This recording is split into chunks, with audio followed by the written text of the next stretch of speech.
Izazov učenja 20 ruskih reči svakodnevno u toku 3 mjeseca.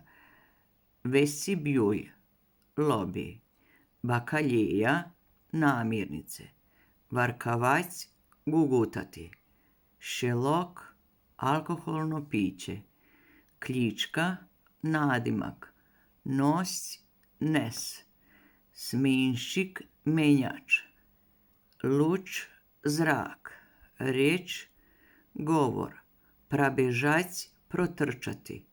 Privilegija, privilegija. Prijadaljeć, savladati. Žaljuzi, roletne. Stremija, uzengija.